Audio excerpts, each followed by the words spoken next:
एक शादीशुदा जोड़े के घर के सामने नए पड़ोसी आए। उनकी खिड़की से नए पड़ोसियों का घर साफ दिखाई पड़ता था। वो शादीशुदा जोड़े की औरत अपने नए हमसायों की हर छोटी छोटी बात को खिड़की से नोट करती और अपने शोहर से शेयर करती। एक दिन जब वो दोनों नाश्ता कर रहे थे तो बीवी ने खिड़की में से देखा कि सामने वालों ने कपड़े धोकर फैलाए हुए हैं। ये लोग कितने खराब और गंदे कपड़े धोते हैं। बीवी चाय का घूंट लेते हुए अपने शोहर से बोली, ज़रा साफ भी कपड़े नहीं धोते। उनकी ख्वातीन को कपड़े धोने ही नहीं आते।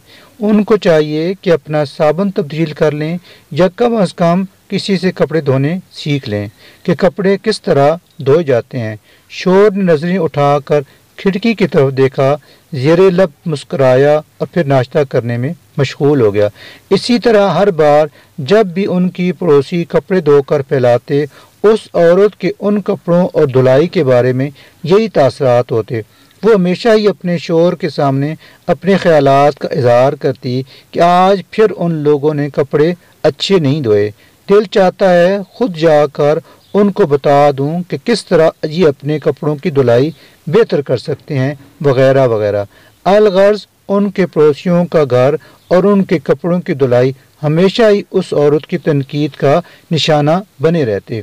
एक सुबह जब वो औरत नाश्ते की मेज़ पर बैठी थी तो पड़ोसियों के साफ सुथरे धुले हुए कपड़े देखकर हैरान रह गई और अपने शोहर से बोली, देखा, बिलाखिर उन्होंने सीख लिया कपड़े कैसे धोए जाते हैं। शुक्र है कि आज उनके कपड़े साफ हैं, लेकिन मुझे हैरत है कि आखिर ये अक्ल उनको आई कैसे।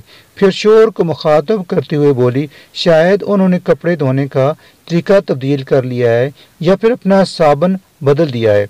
और चुप होते ही अपने शोहर की तरफ जवाब तलब नज़रों से देखने लगी। शोहर जो में नाश्ता करने में मसरूफ़ था, बीवी की बातें सुनकर मुस्कुराते हुए खिड़की की तरफ इशारा करते हुए बोला, बेगम, आज सुबह वह जल्दी उठ गया था और मैंने उस घर से भरी हुई खिड़की को अच्छी तरह साफ कर दिया था जहाँ से तुम सामने वालों को देखती थी। बिल्कुल ऐसा ही हमारी रोज़मर्रा ज़िंदगी में भी होता है।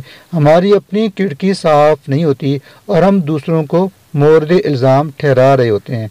असल मसला खुद हमारे अंदर होता है, लेकिन हमारा उस तरफ ध्यान ही नहीं जाता।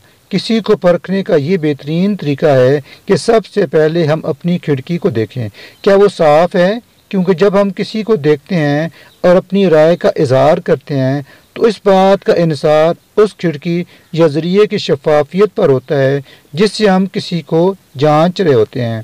क्योंकि इंसान खता का पुतला है, इसलिए गलती का इंसान से सादर हो जाना एक फितरी अमल है। लेकिन दूसरों पर उंगली उठाने से पहले उस चीज़ का यकीन कर लें कि क्या हम भी तो उसी गलती से दुचार नहीं